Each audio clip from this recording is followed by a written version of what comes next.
Okay, and welcome to the Alien Scientist Conspiracy Hour with Mr. Jeremy Reese. How are you doing today, sir? Good, good, man.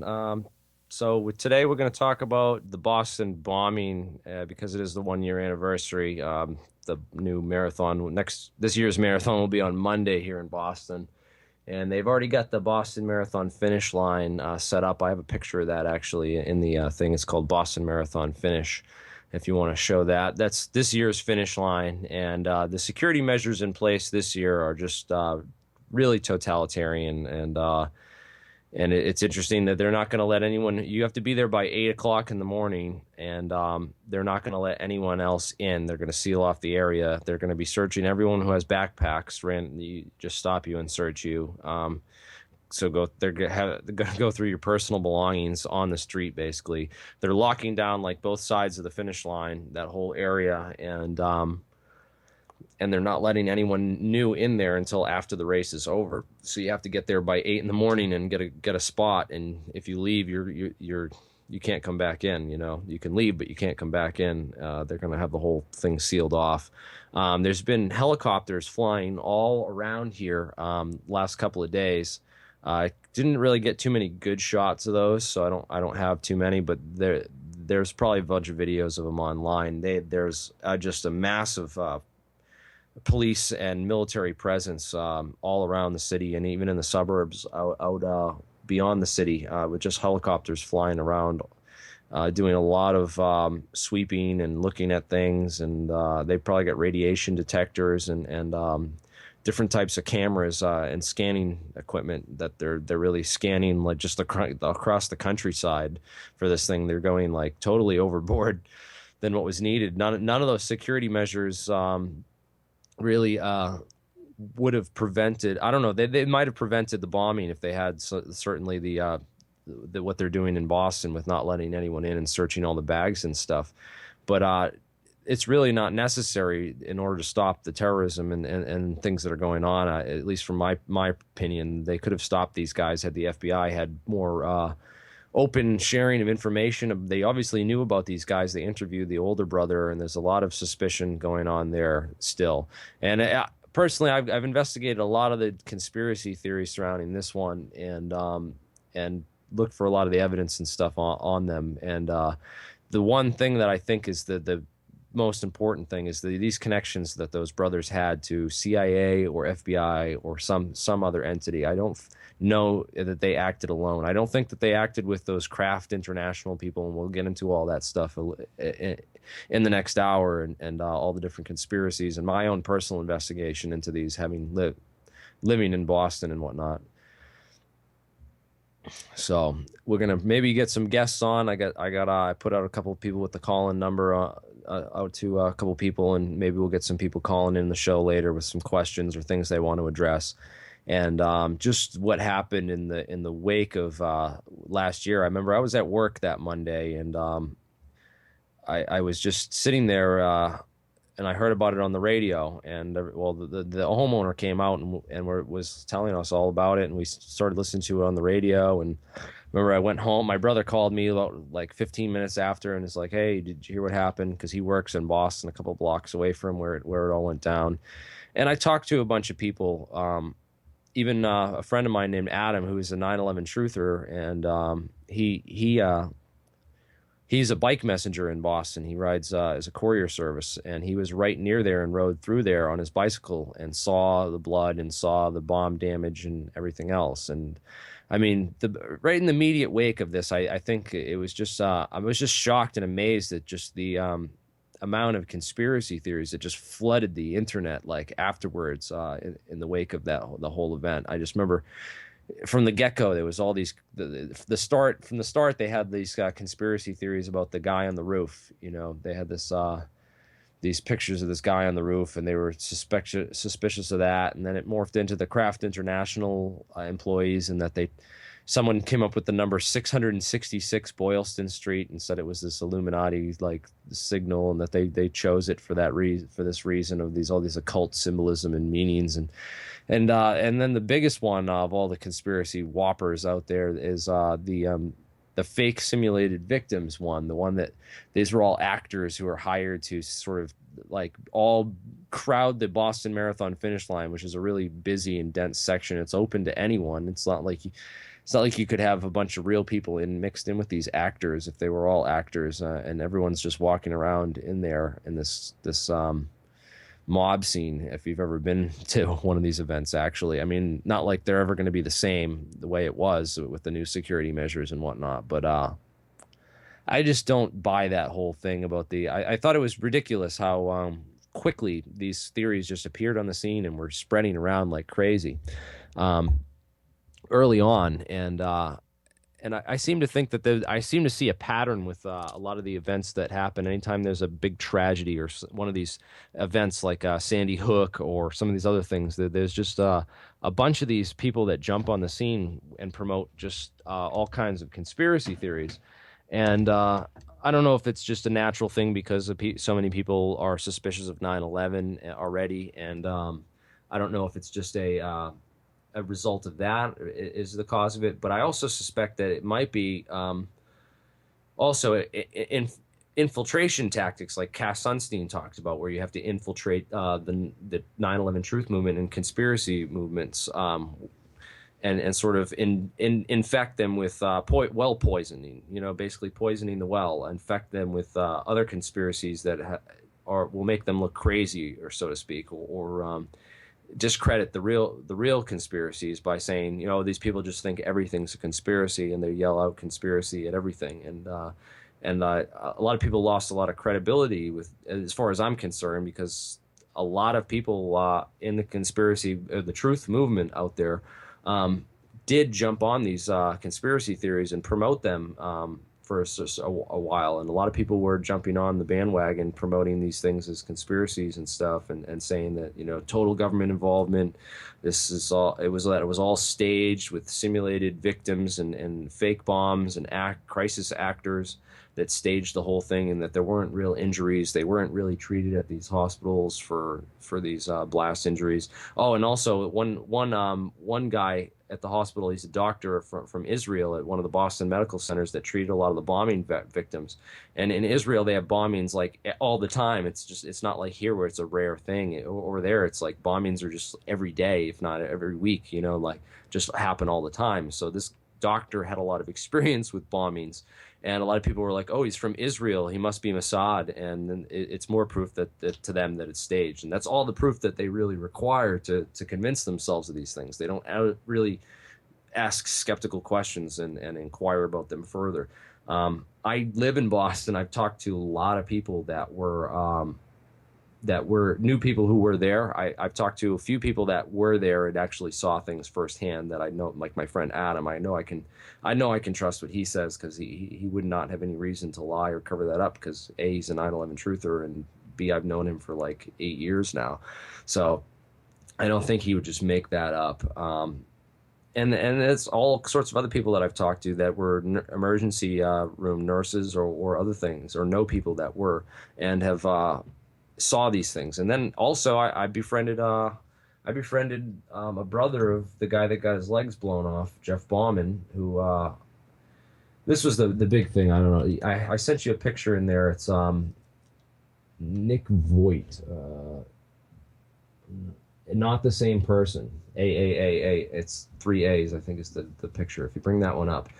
This was one of the big conspiracy theories, that the guy that got his legs blown off at the finish line, Jeff Bauman, who was shown in this picture I got from a family member, with the same shirt on that he was wearing at the marathon finish line, and they tried saying that this guy was Nick Voigt, who lost his legs in Iraq war veteran, because they kind of look similar in the facial features. So there was allegations that these people were actors, and that this guy wasn't a real person from Concord, Mass, which I talked to his family. I've been for the past year on Facebook and been friends with them. And are those people that I've been talking to, or they're just actors as well, part of this big conspiracy? I don't know. It's just, there's a lot of these theories that went around early on with these crisis actors and simulated victims, saying that these were people that got their legs blown off already and weren't real, or something, that they basically set him at the finish line with a bunch of ketchup packets or something that exploded and made it look like his legs fell off, or with makeup and not real bones sticking out. And a lot of the other pictures that I won't show here in this video because I want it to be shared to the public. And my last video where I showed some of those pictures got flagged on YouTube. So you have to have an account now with YouTube to view it, which limits how many people can see it. So I don't want too many pictures of the violent blood and gore from that scene and all the other images that look like they were in color enhancing effects to make the blood look fake, or even pictures where just the camera might have been off, that the angle and the color settings on the camera might have made the blood look too red, or draw a lot of theories out there that were going around, and suspicions that it wasn't real blood, that it was fake blood, and a lot of those things, man. I was just I really, if that's not just people just being dumb and making things up, I don't know if it's just that, or if it's because I had suspicions that there's like the FBI would just use this opportunity to, you know, collect all the information and keep it under wraps like they did, and not share a lot of information with the public.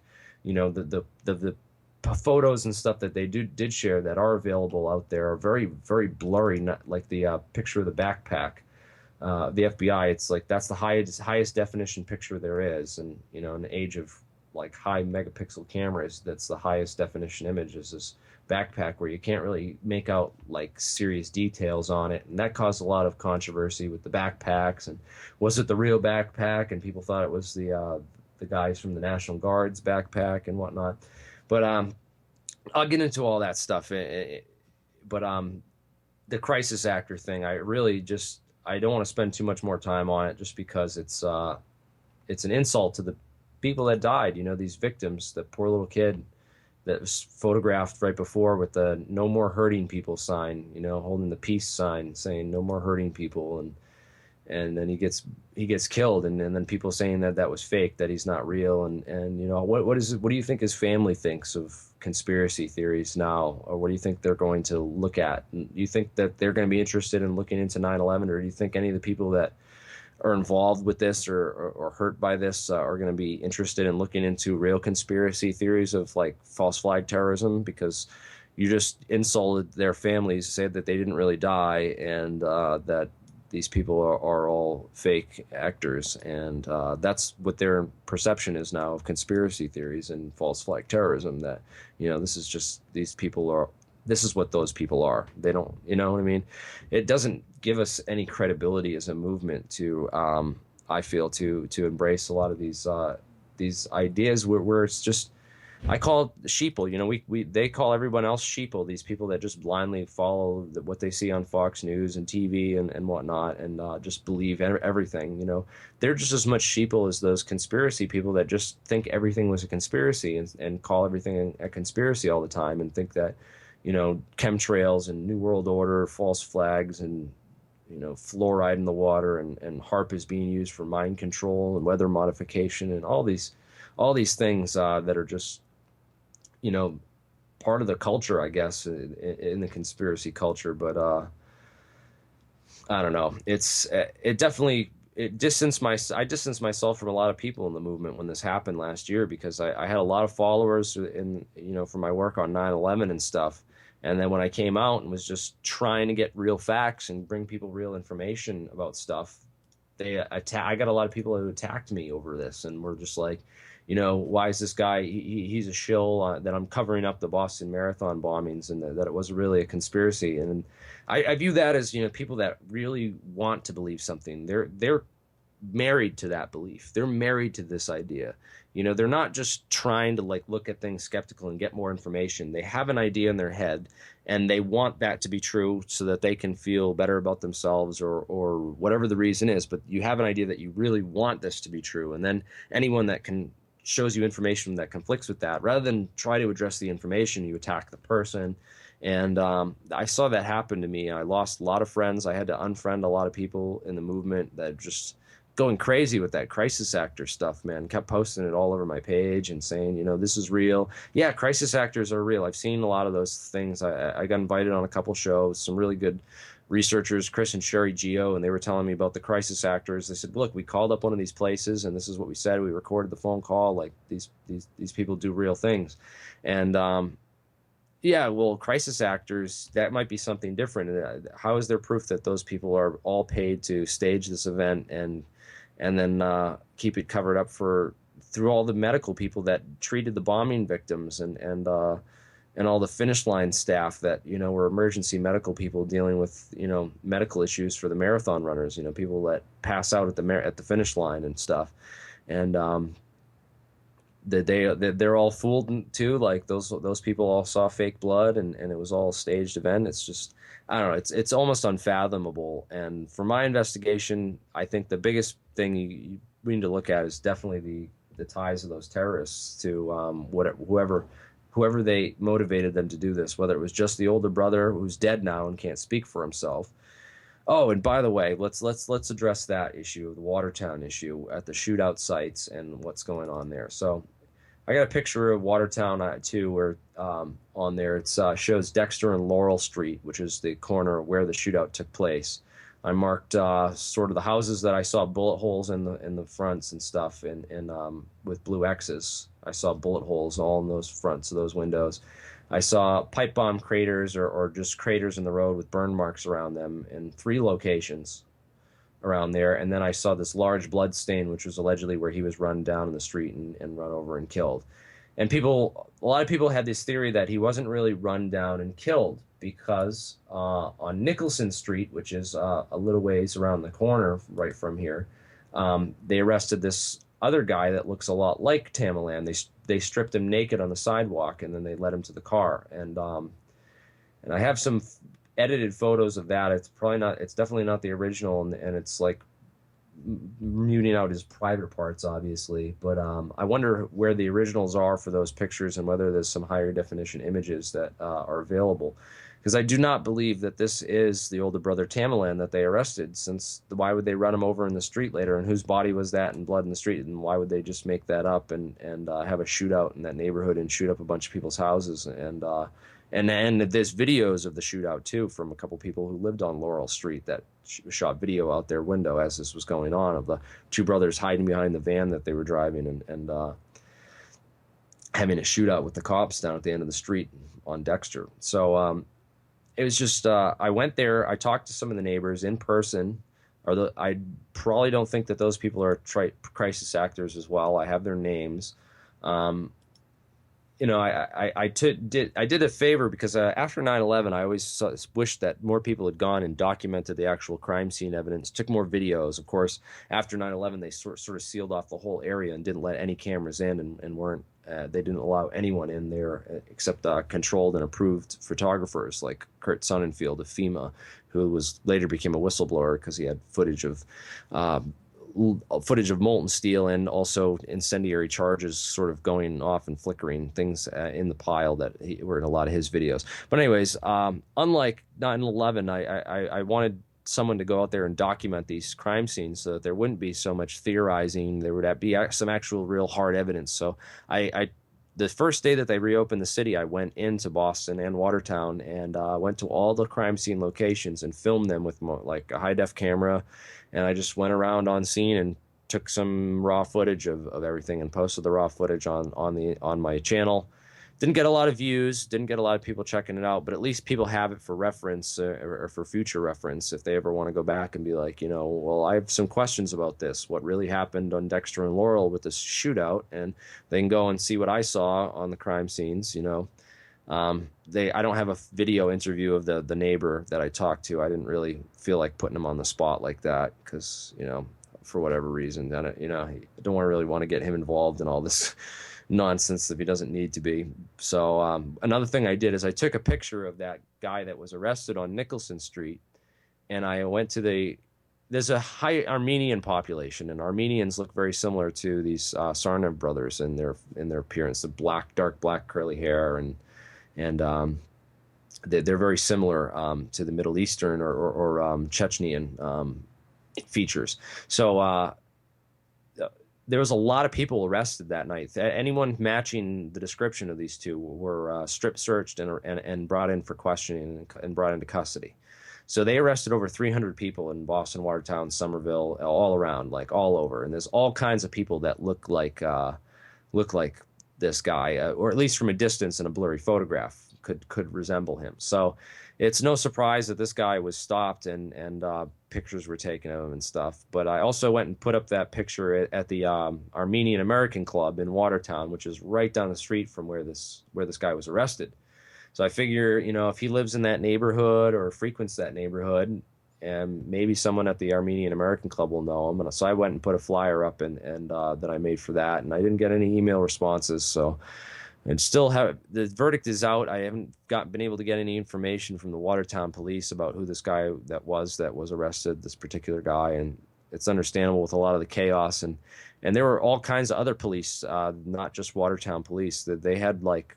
I remember when I was coming into Boston, I saw like 8 or 9 police vehicles coming out of Boston, leaving Boston from Carver, Mass, Middleborough, like real far away towns, like Plymouth. They sent a lot of police into Boston for this whole thing from a lot of faraway places, and so I don't know that all the Watertown PD necessarily knows who this guy is or what's going on with that. So it's just it's hard to say who this guy is, but I'm pretty sure it's not the older brother Tamerlan, and I don't really want to spend too much time on it because there's no evidence really yet as far as that goes. So it's really up to, maybe someone will come back. Maybe we'll eventually find out who that was. Maybe someone else has already figured that out and has a story out there that I haven't found yet. But who knows? Anyways, I'll get on to the brothers themselves and the evidence that shows that they were the ones that planted the bag, and because a lot of people seem to think that these guys were framed or there was something other a bag switch or something else going on. So we'll get to the pictures of them from the crime scene. And we'll start with that. Who does the bag belong to? It's backpack's picture, and it's got like the bag on the ground that was blown apart, and it's got a couple of samples of these bags with a circle around that white square. And what's interesting is that white square is on it's very blurry. You can't see much in these photographs, but the white square, I do not think is the same white square. This is first off a rectangle, and it looks like a label on the top of the bag hook on the top of the bag that you use to hang it up on something. It looks like a white label. And the other one in this in the actual backpack down below, which I have a picture of that backpack, a little bit better picture elsewhere in there if you want to bring that up. That was the backpack that was blown apart. And the point I made is that it was blown from a bomb on the inside and blown outwards. So what you're seeing here is the inside innards of the backpack and not the outside fabric at all. And the way I really was trying to get a copy of this backpack. It's a Fox backpack.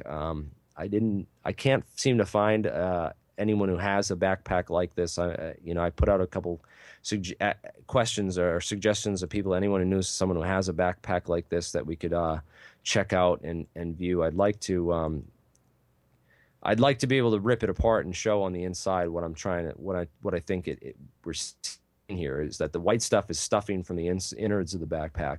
The black is just the main fabric, and this gray white sort of strapping material is the outside flap of the backpack, and you're seeing the inside flap there and off to the right in that picture. And that white square you're seeing is what I think I've pulled back. I've seen the insides of backpacks before, and they have these.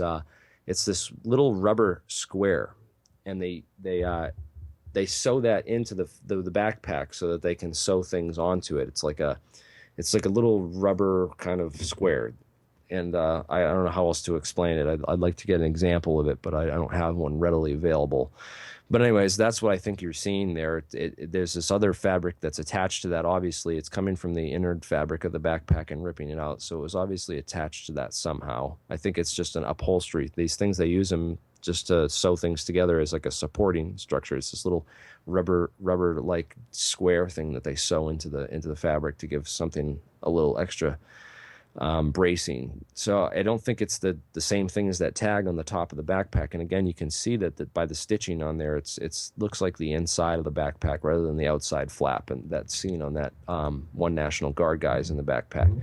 And that famous picture that was posted so many times over with, "Hey bro, where's your backpack?" I think I got that one in there too. That backpack bro, yeah. "Hey, bro, where'd your backpack go?" I thought that that was really deceptive because I found uncropped pictures and got timestamps on all those things. If you go to my website, actually, I have a lot of this laid out with my investigation into those National Guard guys. That was a lot of suspicion at first that those guys were involved in the bombing or that they were Kraft intelligence operatives, because a couple of them were wearing the Kraft logo hat. Kraft does training for these types of groups. They train police and they train National Guard units in terrorism and other kinds of response. So it's quite possible that these guys received training from Kraft and just had the hat on because they thought it was cool or for whatever reason. I did, in my investigation, I wrote to Hanscom Air Force Base because I was able to identify those guys that were originally suspects on Alex Jones and InfoWars and a bunch of other things. I was able to actually identify who those guys were, and it turns out that they were National Guard units from the 1st Civil Support Team, and in the 1st Civil Support Team out of Hanscom Air Force Base, and they were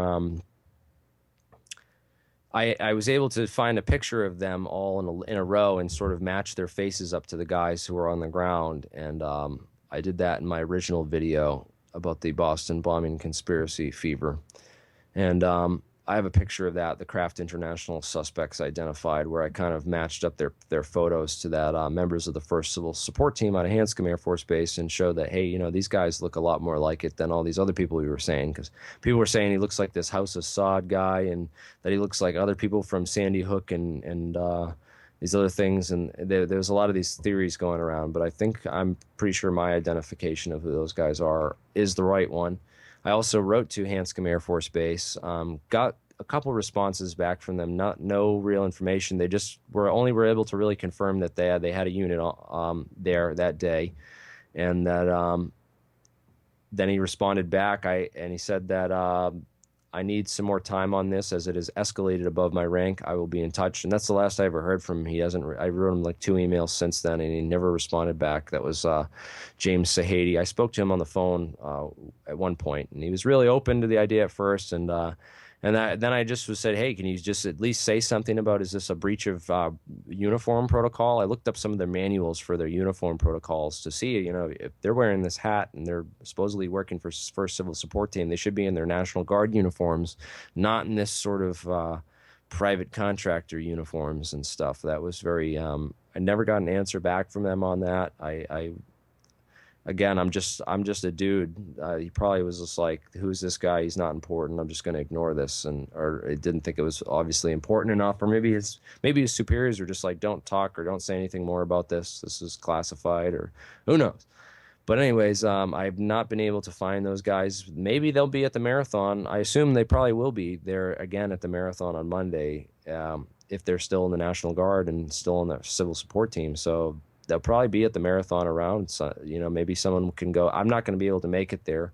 Fortunately, I have to work, but maybe someone will be there and run into these guys and get an interview with them or ask them some questions and stuff if they don't arrest you and take your camera and and whatnot. But anyways, I did some of that investigation going into trying to, you know, get some kind of admission that these were the guys. I sent up the pictures and I said, yeah, could you confirm that these are the guys? These are the same guys. And then I asked them a couple questions. You know, I have some of the emails up on my website there, you can see, and some of the people that were from the Public Affairs Office that did speak with me briefly before they were told not to speak with me anymore for whatever reason. But the backpack that I believe that he was carrying, that National Guard guy, is a radiation nuke-safe portable Guardian. I don't think it's that exact backpack I have in the picture there on my website, but it's a portable radiation detector. It's like a Geiger counter in a backpack, and it scans for dirty bombs and stuff, because they showed up. I was able to trace out their movements too. I found right when the bomb blast goes off, they were on the corner of Dartmouth and Boylston Street, because I got some other videos that I put together the exact location of these guys at the time of the bombing. I show where that location is with some landmarks and the timing on it, because you can clearly hear the blasts go off and see people in the crowd reaction to the bombing. And then you see these guys run in. And then if you look at the Boston Marathon finish line time-lapse footage, you can actually see when they arrive on the scene, and it's very clearly they're there to help. They're not there to plant bombs, and they didn't ditch the backpack and then run away from the scene, as a lot of those out of place, deceptive memes sort of made it look or appear that they were doing. And those spread very quickly because people don't do research. I have that backpacks right here, bro picture where I show like this is them on the scene with their backpack still on after the bombing. You can see it. You can see them run by with the backpack on when the bombing goes off, and that other video I found. And then you can see in the time lapse, finish line time lapse, exactly when they show up and what their movements are and what they do. So anyways, we're going to take a quick commercial break, and then I'm going to go back into the brothers and some of the other good information out there that I found in the midst of a lot of this sea of conspiracy nonsense and things that just don't have solid evidence behind them, and that I can't believe without real hard evidence. And that my own investigations, I've actually been able to debunk and find and get answers to a lot of these things that people are still posting around saying, these are unanswered questions from the Boston Marathon bombing. No, they've been answered. You're just not listening. You're not paying, no one's really paid attention to this stuff. So anyways, take a quick break and we'll be back. Are you a smoker and you need to quit, but you're discouraged because it's harder than to like doing me? Baby, white plains vapor. Baby, white plains vapor. Are you a non-smoker but you like to do the tricks? Well, these are non-toxic clouds that exit your lips. Baby, white plains. Oh yeah. Yeah. White Plains Vapors, located at 210 Mamaroneck Avenue in White Plains, New York. Visit our location and choose from a wide selection of exotic flavors.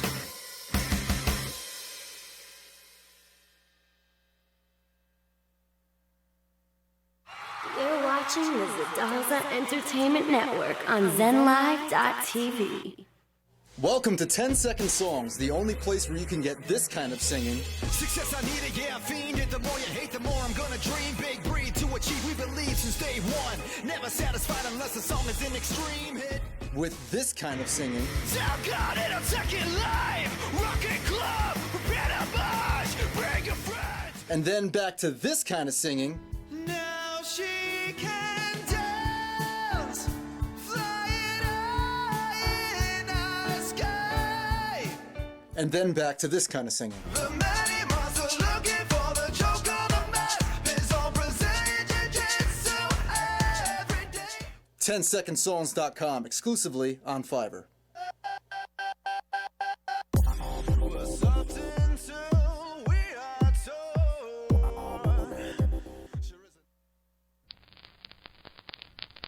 Are you sick and tired of being sick and tired? Yes. Does the stress of daily life seem just like too much? Yes.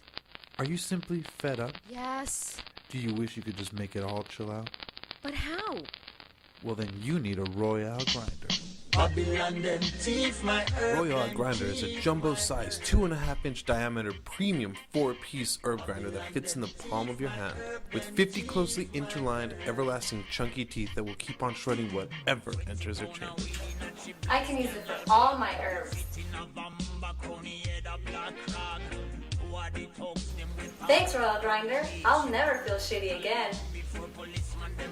Order now at www.royalegrinders.com. That's www.royalegrinders.com. You're watching the Zadaza Entertainment Network on ZenLive.tv. Okay, All right. we are back. We are back. So anyways, as a recap of what we went over in the first half hour, Boston bombing, the National Guard guys were CST, Civil Support Team. They weren't craft intelligence operatives.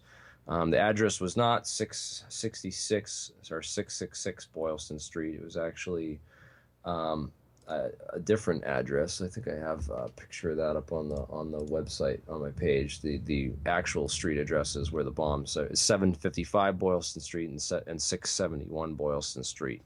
And I have actual photos and videos of the scene where I actually went and and documented where the bombs actually were located and where they went off and everything, and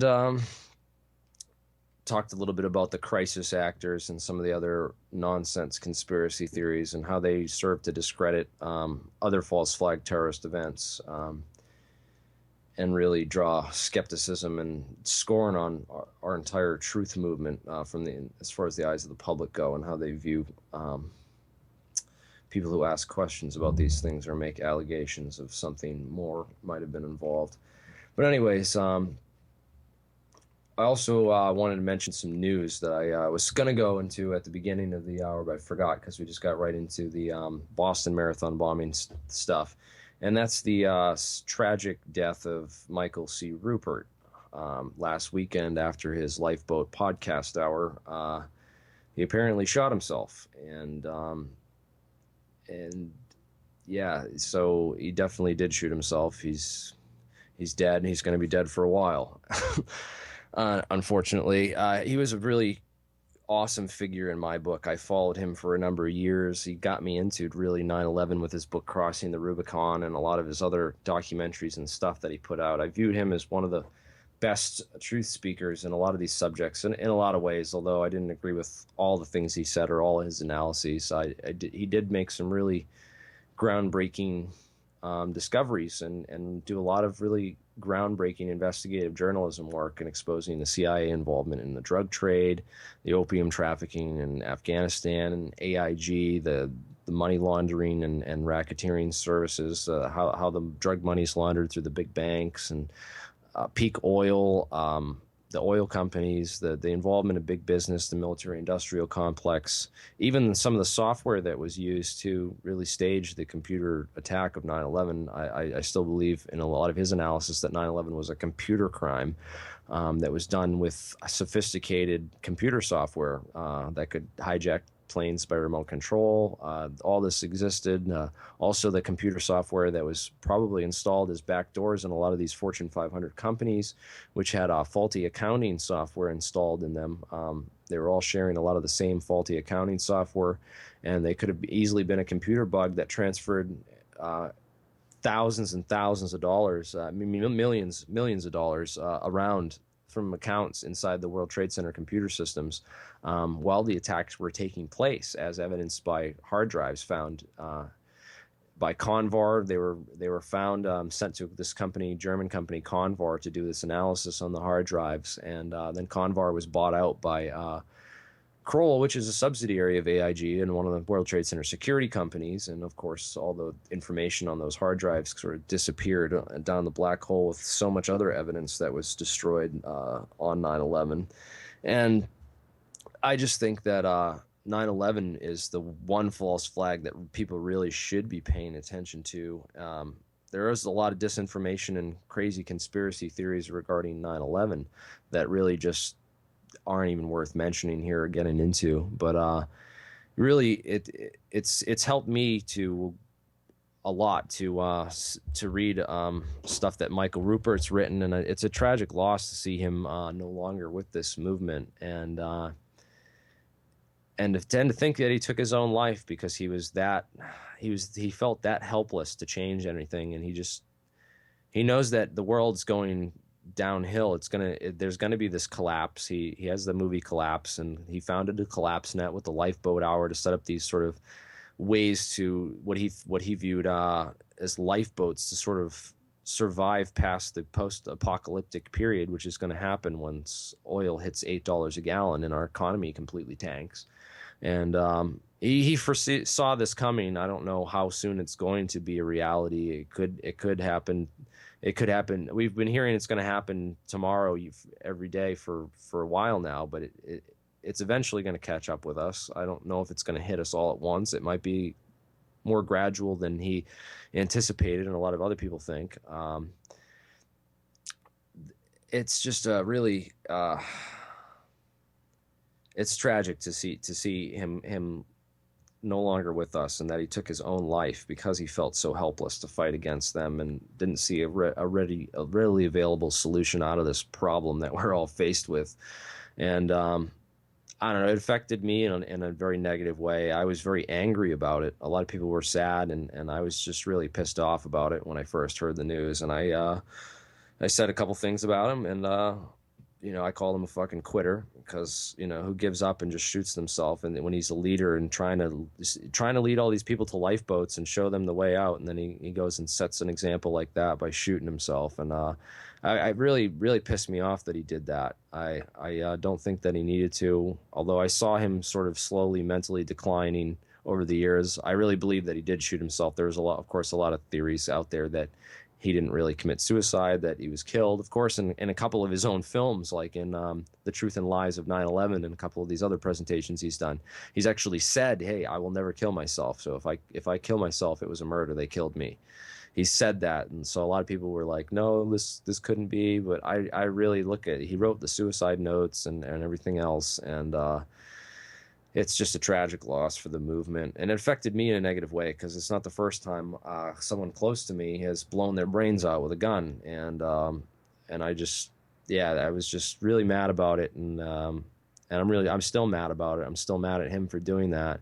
And I don't think that it's the right thing to do, that when someone kills themselves, for everyone just to be like, oh, it's okay, he was going through a lot, we have to sympathize and respect, what he and understand what he did, or some of these other things people were trying to say, and that's just like, it has to be someone criticizing him and calling him an asshole for doing that, and really, I feel bad because he's dead, and I'm sitting here, talking crap about the guy, about what he did, and people were mad at me for that. But if every time someone kills himself, everyone's just all, we got to only say nice things about them, then it's not going to stop more people from wanting to kill themselves if they see that, oh, everyone's going to feel sorry for me. No, not everyone's going to feel sorry for you. You're going to piss a lot of people off, and you're going to ruin a lot of things if you do that. And I just I don't know. That's my opinion on suicide, and a lot of people don't like that opinion or get angry with me for that. And so whatever, I don't care. That's my opinion on it. You didn't have a good friend of yours shoot himself in the head, and then have to see this happen to someone you idolize in the truth movement, and that you've followed, and sort of whose work you've tried to emulate and go and follow in their footsteps, but also work on more tangible solutions. I've really focused on how science and technology could save us from these energy crises that are there, and all the devastation and destruction that could happen. That's really been my ways, and I don't know. It just Mike, he's stubborn and perhaps jaded after doing this for as long as he did, exposing the CIA drug trafficking in South Central LA, confronting John Deutsch at that meeting, and doing all the things he did in his life, and working on this and investigative journalism, and breaking huge stories, and exposing real serious top-level corruption for like he did for so many years in his blog, From the Wilderness. A great resource, great bunch of information on there, awesome articles, and just a wealth of real important information. Again, I just, it's a tragedy that he's no longer with us, and I hope that someone can keep up this lifeboat hour thing, and really, I want to see it merge into more of these other movements that are going on with the push to use technology to dig ourselves out of this hole. And I really think it's a tragedy that we lost Mike last weekend. And but I don't know. It is what it is, and I feel the way I feel about it. And I know that there's going to be some memorial services. Sandra Hicks is putting one together on Facebook and a couple other places. So check out those, and do Mike a favor and read his book, Crossing the Rubicon, or at least watch a couple of his videos, The Truth and Lies of 9/11 Collapse. He's got a lot of really great material, did a lot of really great research, and I don't know, it's a tragedy that he's no longer with us, but definitely take the time to check out his work and some of the things he did in his career, from exposing the CIA drug trafficking trade to a lot of serious information and research into 9/11 and who was really behind it and why it happened and why. And but anyways, Mike, and it's a tragedy, but anyways, let's get back to this Boston Marathon stuff, because it is the 1 year anniversary of that tragic event here in Boston, and there are still some people with certainly reasonable questions out there. I think probably one of the best researchers out there digging into what really happened at the Boston Marathon bombing and what really went on is Russ Baker of whowhatwhy.org. And he wrote the book Family of Secrets, which is an excellent book on the Bush family. And he's a really great journalist. All his stuff has been on point. Like everything that he publishes, he's got a really good team of researchers. They're not like some of these other news sites out there that post disinfo and bullshit all the time. He has really well researched stuff, and I think that his work into investigating the background of these two brothers and what the FBI may or may not have known prior, and what they could have or could not have done to stop this event actually before it happened. And of course, we all understand why the FBI has motives not to stop terrorist events. You know, even a terrorist task force has motivations not to stop terrorism, because if they stop all the terrorism, then, you know, they're doing their job. But if they don't stop terrorism and they say, hey, we could have stopped this if we had more funding, then they'll get more funding. So there is an incentive sometimes to consciously fail to act in these cases, and not just funding, but also a lot of public support for a lot of other things. And one of the biggest things that gets me about the Boston bombings was the police overreaction to what happened that day, and just the lockdown and martial law of everything that we saw. And I don't have a lot of pictures of that. I was trying to get some together before the show, so I may not have pictures of that. But we all saw what happened. They basically went door to door looking for this younger brother who was hiding in a boat. Of course, all the police that were there, tons of them, just units on every street corner and just flooding the streets to the point where they got in each other's way, and there was breakdown of communication. Cops were running up on other cops and shooting them. Friendly fire, cops were shooting at cops. All this sort of stuff that was happening in this mayhem that was just a catastrophe for law enforcement, and yet they called it a success when it wasn't even the cops that found the kid. It was the homeowner who saw the blood on his boat and went looking. So it was a civilian, a homeowner, that found the kid, and not the cops. So they're completely ineffective in locking down the city. And then the rhetoric about Boston strong, how Boston's somehow strong for allowing tyranny to run through its streets and to violate people's Fourth Amendment rights by going door to door, getting families out, with people with their families carrying babies out of their houses at gunpoint with SWAT teams, shotguns in their faces, loaded with their fingers on the trigger, like forcing people out of their homes so that they could search for these suspects who ultimately were not even in these homes. And it was just a pointless thing for them to even do. It pisses me off to see that Boston strong rhetoric when you're not strong. How is that being strong? Like, you're being stupid. It's Boston wrong. You're violating people's Fourth Amendment rights by searching their houses and to search for some terrorists who you should have stopped and could have stopped had the FBI and the people that knew who they were and interviewed them and talked to them done their job and said, hey, these guys are a risk and we're going to deport them. We don't want them involved. They might be tied to Chechnyan terrorist groups or other things. They had that information, and they should have done. That's where it should have stopped. That's how they could have stopped the bombing. It's not running into this police overreaction and flooding the streets with cops that just ended up shooting each other in friendly fire incidents and causing a mayhem. Was just a complete catastrophe and a disaster for the city of Boston. I think that it's a lesson for the police elsewhere to learn about what not to do in the future when these sort of things happen. But of course, the establishment and everyone else used it as this awesome opportunity to say, hey, look, we're Boston strong. It's strong to show over police force and presence and literally flood all these, flood your streets and your homes with over police and taking families out at gunpoint and stuff that we saw. But anyways, I I thought that was a biggest tragedy. Russ Baker, again, I think his research is some of the best out there about what these connections that these guys had, what sort of the FBI knew, and who knew what and when, and I think his research was really great. I hope next time he comes to Boston, I wish I could contact him and get a hold of him. I'd love to meet up with that guy, and I'd try to get him on for this interview, but of course I'm sitting here solo going over everything, so I apologize for not having a guest on and getting some more dialogue. I was hoping people would maybe call in with some questions and stuff, but probably busy with this nice, beautiful day out and doing other things. So I can't exactly blame them, but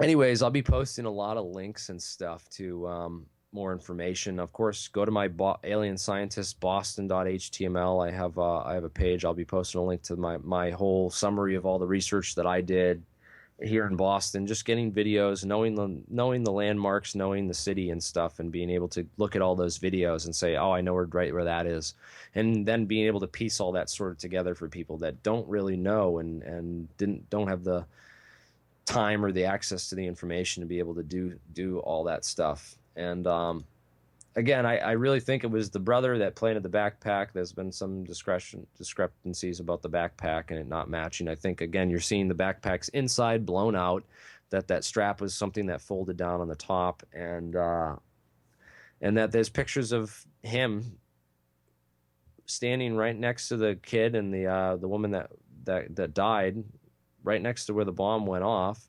And then there's pictures of him running from the scene without his backpack on down the street. You can see him running and getting away. So there's a lot of evidence there to show that, that these two official story suspects, in this case, they may be actually the real suspects.